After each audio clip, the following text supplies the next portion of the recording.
रुको, स्क्रॉल मत करो। क्या आप जानते हैं कि बैद्यनाथ धाम का शिवलिंग खुद रावण लेकर आया था? लेकिन रास्ते में ऐसा क्या हुआ कि वो इसे लंका नहीं ले जा सका?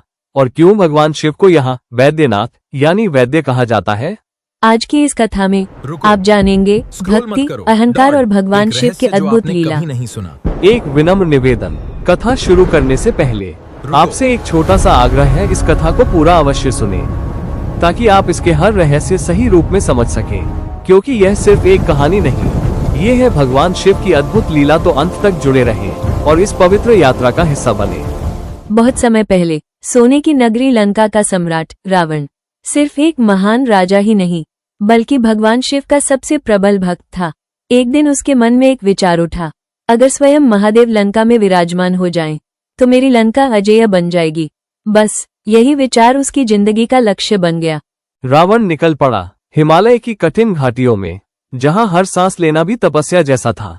वहां उसने शुरू की एक ऐसी साधना जिसे सुनकर आज भी रोंगटे खड़े हो जाते हैं। दिन बीतते गए, महीने बीते, साल बीत गए, तेज धूप, कड़कती ठंड, भयानक तूफान, कुछ भी रावण की तपस्या को डिगा नहीं पाया। लेकिन महादेव अभी भी प्रकट नहीं हुए। तब रावण ने लिया एक भयानक निर्णय, अगर मेरी भक्ति सच्ची है तो मैं अपने शरीर को ही अर्पित कर दूंगा। उसने अपनी तलवार उठाई और बिना किसी भय के अपना पहला सिर काटकर शिव को अर्पित कर दिया। धरती कांप उठी, लेकिन रावण रुका नहीं। एक एक करके उसने दूसरा, तीसरा, चौथा, ऐसे करते करते 9 सिर काट दिए। हर बार खून बहता, लेकिन उसकी भक्ति और भी गहरी होती जाती। अब सिर्फ एक सिर बचा था। वो मुस्कुराया, हे महादेव, अगर मेरी भक्ति सच्ची है तो इसे भी स्वीकार कर लीजिए। जैसे ही रावण ने अपना अंतिम सिर काटने के लिए तलवार उठाए, अचानक धरती हिलने लगी और उसी क्षण प्रकट हुए स्वयं महाकाल भगवान शिव। उन्होंने रावण का हाथ पकड़ लिया। बस रावण, तुम्हारी भक्ति ने मुझे प्रसन्न कर दिया है। एक ही पल में रावण के सभी सिर वापस आ गए। महादेव बोले, आज से तुम मेरे सबसे महान भक्तों में से एक कहलाओगे। और यहीं से शुरू होती है रावण और शिव के उस अद्भुत संबंध की कहानी और बैद्यनाथ ज्योतिर्लिंग का रहस्य। रावण ने जैसे ही अपने आराध्य को सामने देखा, वो तुरंत उनके चरणों में गिर पड़ा। उसकी आंखों में आंसू थे। तब शिव ने शांत गंभीर स्वर में कहा, रावण, तुम्हारी तपस्या ने मुझे प्रसन्न कर दिया है। मांगो, क्या चाहते हो? रावण ने बिना एक पल गंवाए सिर उठाया और बड़ी विनम्रता लेकिन भीतर छिपे अहंकार के साथ बोला, प्रभु, मैं चाहता हूँ कि आप मेरे साथ लंका चलें, ताकि मेरी नगरी सदा आपकी शक्ति से सुरक्षित रहे। कुछ क्षणों के लिए मौन छा गया। फिर शिव मुस्कुराए। उन्होंने कहा, ठीक है रावण, मैं तुम्हारे साथ चलूंगा। मैं शिवलिंग के रूप में तुम्हारे साथ जाऊंगा। लेकिन याद रखना, यह कोई साधारण शिवलिंग नहीं होगा। यदि रास्ते में तुमने इसे एक बार भी धरती पर रख दिया तो मैं वहीं सदा के लिए स्थिर हो जाऊंगा। ये सुनते ही रावण के चेहरे पर आत्मविश्वास आ गया। उसने तुरंत हाथ जोड़कर कहा, प्रभु, मैं आपकी इस शर्त को स्वीकार करता हूँ। मैं कभी भी इस शिवलिंग को धरती पर नहीं रखूंगा। और फिर महादेव उसी क्षण एक दिव्य शिवलिंग में परिवर्तित हो गए, जिससे अद्भुत ऊर्जा और प्रकाश निकल रहा था। रावण ने उसे बड़े आदर और सावधानी से उठाया और लंका की ओर अपनी यात्रा शुरू कर दी। लेकिन उसे क्या पता था कि यही शर्त आगे चलकर उसकी सबसे बड़ी परीक्षा बनने वाली है। जब ये खबर पूरे देवलोक में फैली कि भगवान शिव स्वयं रावण के साथ लंका जाने वाले हैं, तो मानो स्वर्ग में सन्नाटा छा गया। इंद्र का सिंहासन डगमगाने लगा। वायुदेव बेचैन हो उठे। अग्निदेव की ज्वालाएं भी मानो धीमी पड़ गईं। सबके मन में बस एक ही भय था, अगर महादेव लंका में स्थापित हो गए तो रावण को कौन रोक पाएगा? घबराए हुए सभी देवता एकत्र हुए और निर्णय लिया कि इस संकट का समाधान केवल एक ही कर सकते हैं, भगवान विष्णु। सभी देवता क्षीरसागर पहुंचे, जहां शेषनाग पर विराजमान शांत और गंभीर मुद्रा में भगवान विष्णु स्थित थे। देवताओं ने विनती की, प्रभु, यदि शिवजी लंका चले गए तो सृष्टि का संतुलन बिगड़ जाएगा, रावण अजेय हो जाएगा। भगवान विष्णु ने आंखें बंद की, कुछ क्षणों तक गहन चिंतन किया। फिर उनके चेहरे पर हल्की मुस्कान आई, मानो उन्होंने इस संकट का हल खोज लिया हो। उन्होंने कहा, चिंता मत करो, समाधान बल से नहीं बुद्धि से निकलेगा। रावण को उसकी ही शर्तों में फंसाना होगा। और यहीं से शुरू होती है एक चतुर चाल, जहां देवताओं की बुद्धि रावण के अभिमान से टकराने वाली थी। जब रावण अपने कंधों पर पवित्र शिवलिंग लेकर लंका की ओर बढ़ रहा था, उसके हर कदम में गर्व भी था और भक्ति भी। आसमान में बादल गरज रहे थे, हवा तेज हो चुकी थी। लेकिन तभी रावण के चेहरे पर एक अजीब सी बेचैनी उभर आई। उसे अचानक प्राकृतिक आवश्यकता महसूस हुई। अब उसके सामने सबसे बड़ी समस्या खड़ी हो गई। वो शिवलिंग को जमीन पर नहीं रख सकता था, क्योंकि उसे भगवान शिव ने स्वयं चेतावनी दी थी, यदि इसे कहीं भी धरती पर रखा तो यह वहीं स्थिर हो जाएगा, हमेशा के लिए। रावण असमंजस में खड़ा था। उसका मन घबराने लगा। क्या करे, कैसे करे? तभी एक शांत सरल सा ब्राह्मण बालक वहां प्रकट हुआ। रावण ने जल्दी से उसे पुकारा, हे बालक, जरा इस शिवलिंग को कुछ देर के लिए पकड़ लो, मैं तुरंत लौट आता हूँ। बालक ने थोड़ी देर सोचा, फिर बोला, ठीक है, मैं पकड़ लूंगा, लेकिन एक शर्त है। रावण ने घबराकर पूछा, क्या शर्त? बालक शांत स्वर में बोला, मैं ज्यादा देर तक इसे पकड़ नहीं पाऊंगा। अगर यह भारी हो गया तो मैं तुम्हें 3 बार आवाज दूंगा, और अगर तुम नहीं लौटे तो मैं इसे वहीं नीचे रख दूंगा।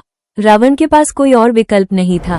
उसने जल्दी से कहा, ठीक है, मैं तुरंत लौटूंगा, बस कुछ ही क्षण। और वो वहां से चला गया। लेकिन उसे क्या पता था कि यह कोई साधारण परिस्थिति नहीं, बल्कि देवताओं द्वारा रची गई एक दिव्य योजना थी। वो बालक, जो वास्तव में भगवान गणेश थे, मुस्कुराया और धीरे से उसने उस दिव्य शिवलिंग को धरती पर स्थापित कर दिया। जैसे ही शिवलिंग भूमि को स्पर्श करता है, एक प्रचंड ऊर्जा पूरे क्षेत्र में फैल जाती है। धरती हल्की सी कांप उठती है, आकाश में गूंज उठती है दिव्य ध्वनि, ओम नमः शिवाय। यह कोई साधारण स्थापना नहीं थी। ये स्वयं भगवान शिव की इच्छा थी कि वे इसी पवित्र भूमि पर सदैव विराजमान रहें। उधर रावण तेजी से लौट रहा था। उसके मन में बस एक ही चिंता थी, मेरा शिवलिंग सुरक्षित है ना? जैसे ही वो वहां पहुंचा, उसकी नजर पड़ी और उसका दिल जोर से धड़क उठा। शिवलिंग जमीन पर रखा हुआ था। रावण क्रोध और घबराहट से चिल्लाया। वो तुरंत दौड़कर शिवलिंग के पास गया और पूरी शक्ति से उसे उठाने की कोशिश की। उसने अपनी पूरी ताकत लगा दी, नसें तन गई, चेहरा लाल हो गया, लेकिन शिवलिंग हिला तक नहीं। एक बार, 2 बार, बार बार प्रयास करने के बाद भी वो अचल अडिग, जैसे स्वयं ब्रह्मांड का केंद्र हो। अब रावण का धैर्य टूट चुका था। क्रोध में उसकी आंखें लाल हो गईं। उसने गरजते हुए कहा, अगर तुम मेरे साथ नहीं चलोगे तो मैं तुम्हें यहीं तोड़ दूंगा। और गुस्से में उसने अपने अंगूठे से शिवलिंग को जोर से दबा दिया।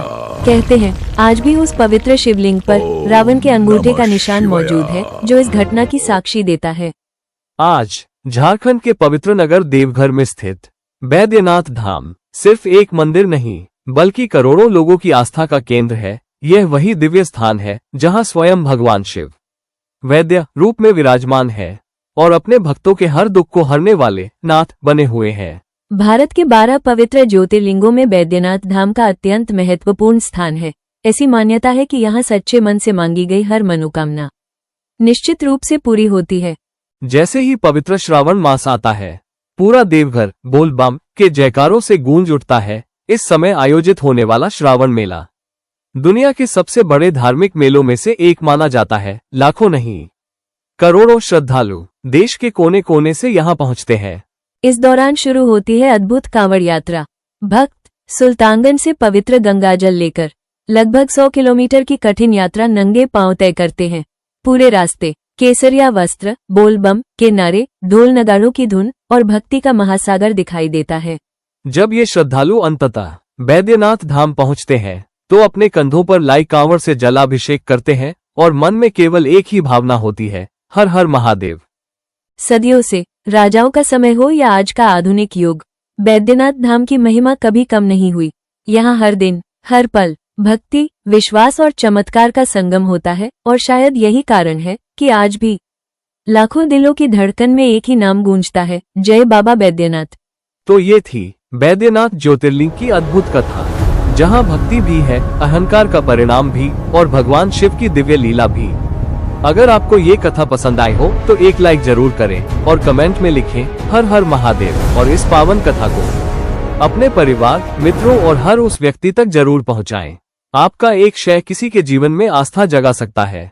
अगर आप भी बैद्यनाथ धाम की यात्रा करने की योजना बना रहे हैं तो ये जानकारी आपके लिए बहुत ही जरूरी है। बैद्यनाथ धाम के सबसे नजदीक एयरपोर्ट है देवघर एयरपोर्ट, जो मंदिर से लगभग 10 किलोमीटर की दूरी पर स्थित है। दूसरा विकल्प है पटना एयरपोर्ट। सबसे नजदीकी रेलवे स्टेशन है जसीडीह जंक्शन, जो मंदिर से लगभग 7 किलोमीटर दूर है। यहाँ से आपको ऑटो और टैक्सी आसानी से मिल जाती है। अक्टूबर से मार्च के बीच यात्रा करना सबसे अच्छा माना जाता है, क्योंकि इस समय मौसम ठंडा रहता है और भीड़ भी कम होती है। मंदिर के खुलने का समय सुबह 4 बजे से दोपहर 3 बजे तक शाम 6 बजे से रात 9 बजे तक यहाँ वीआईपी दर्शन की सुविधा भी उपलब्ध है, जिससे आप कम समय में दर्शन कर सकते हैं। इन सभी बातों का ध्यान रखकर आप अपनी यात्रा को सुगम, सुरक्षित और यादगार बना सकते हैं। ऐसी ही रहस्यमयी सनातन कथाओं, दिव्य ज्योतिर्लिंगों के रहस्य, कुंडली, ऑनलाइन पूजा एवं पूजन सामग्री से जुड़ी जानकारी के लिए जुड़े रहिए आशीर्वादम के साथ, जहां आपको मिलेगा सनातन धर्म का ज्ञान, भक्ति और आध्यात्मिक रहस्यों का अद्भुत संसार। और जल्द ही ज्योतिर्लिंग विशेष के अगले भाग में देखिए सोमनाथ ज्योतिर्लिंग का महत्व, इतिहास और उससे जुड़े अद्भुत रहस्य। हर हर महादेव।